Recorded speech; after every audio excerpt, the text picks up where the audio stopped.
पुण्यात्माओं, आप सभी काल के जाल में फंसे हुए हो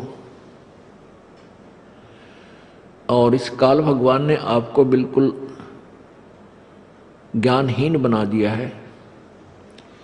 इस काल भगवान ने अपने को केवल यहीं तक सीमित कर दिया है कि संतानों उत्पत्ति कीजिए, उसके बाद इनकी परवरिश करो, फिर इनका विवाह कर दो और फिर आप बेशक मर जाओ। पुण्यात्माओं,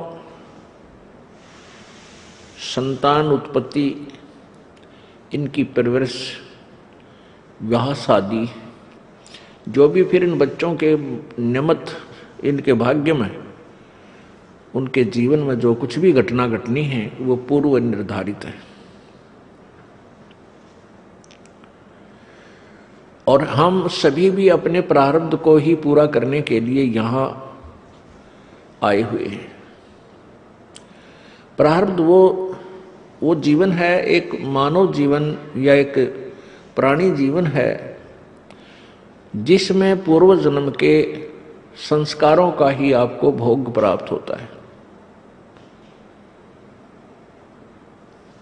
उसको आप भक्ति ना करोगे तो भी भोग रहे हैं और भक्ति करोगे तो भी आप उस प्रारब्ध को तो भोग ही रहे हो। जो आपके प्रारब्ध में है वो तो आपको मिलेगा ही मिलेगा।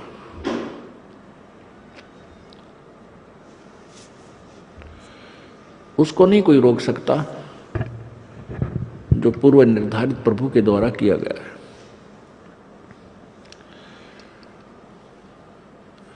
इसके साथ साथ हम परमात्मा की भक्ति साधना शुभ कर्म नहीं करते, ये हमारी भूल है।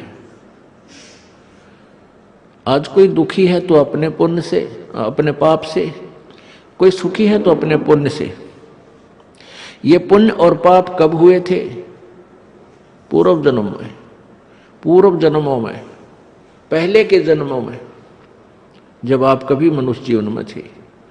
तो उन पुण्य और पापों का आपको अब भोग प्राप्त है। जिसके पुण्य अधिक हैं उसी रेशो में, उसी अनुपात में उसके पुण्य अधिक प्रारब्ध में प्रवेश कर दिए गए, मिला दिए गए। जिनके पाप अधिक हैं उनके पाप इस प्रारब्ध में अधिक मिला दिए गए हैं।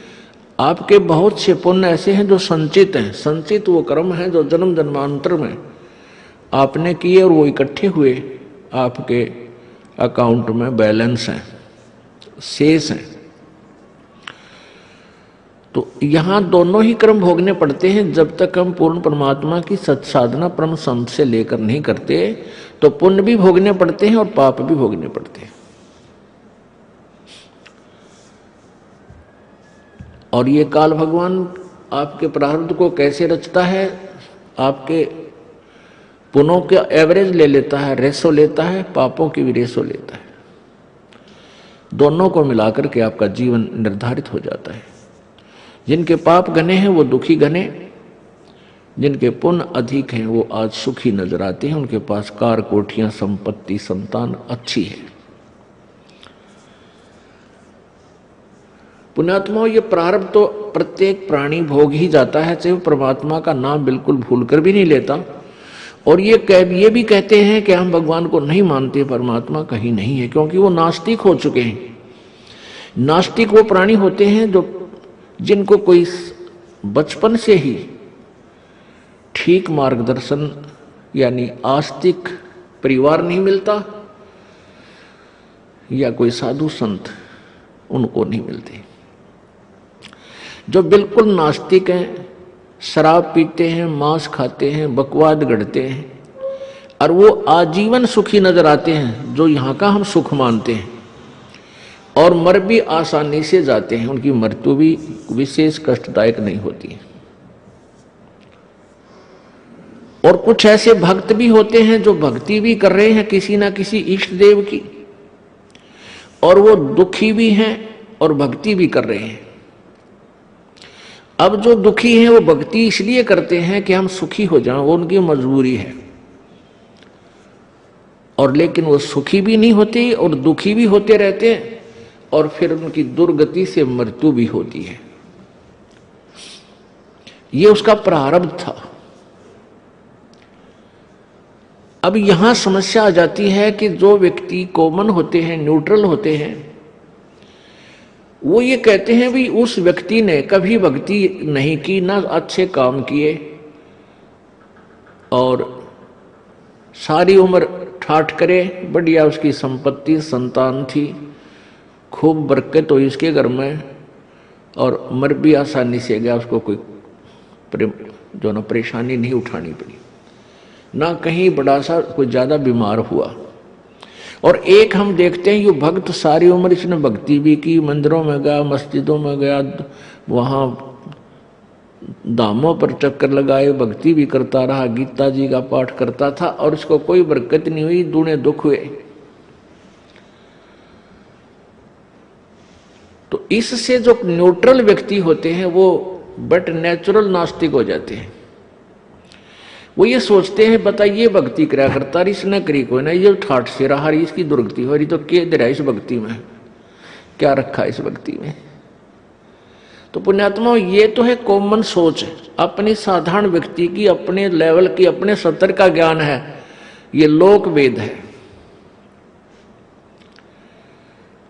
इन सभी धारणाओं को सेट करने के लिए, सभी धारणाओं को सुचारू करने के लिए भी कौन से काम करने चाहिए, कौन से ना करने चाहिए, और वो जो व्यक्ति सुखी रहा सारा जीवन ठाठ किए, वो उसमें क्या राज था, और जिसने भक्ति भी की दुर्गति रही उसमें क्या राज था, इसका निर्णय संत देते हैं, सतगुरु के विचार देते हैं, परमात्मा के सदग्रंथ देते हैं, परमात्मा का विधान बताएगा। तो उसको हमने मानना चाहिए, उस पर आरूढ़ हो जाना चाहिए। फिर हम अपनी दंत कथाओं को आगे नहीं लाना चाहिए, उसमें वो आगे नहीं अड़ानी चाहिए। तो जब हमें पूर्ण ज्ञान होगा, तत्व ज्ञान हमें हो जाएगा, फिर ये सभी इस प्रकार की जो शंकाएं हैं ये मन में कभी नहीं उठेंगी।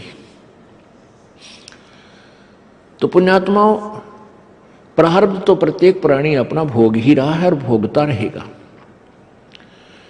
इसके साथ साथ हमने एक अति आवश्यक कार्य और करना चाहिए था, जिसको हम नहीं कर पाए, कारण कुछ भी रहा।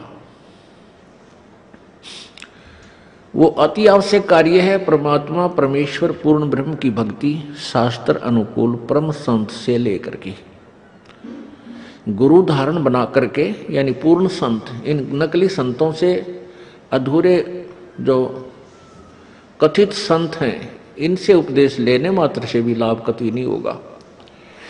अब जैसे वो व्यक्ति भक्ति भी करता था दूसरा, और एक नहीं करता था, एक वो सुखी भी रहा, दूसरा भक्ति करते करते भी दुखी रहा, तो प्रथम तो उसके प्रारब्ध था, उसके दुख थे, उसमें पाप गणे कर रखे थे किसी जन्म में, वो उसने भोगे।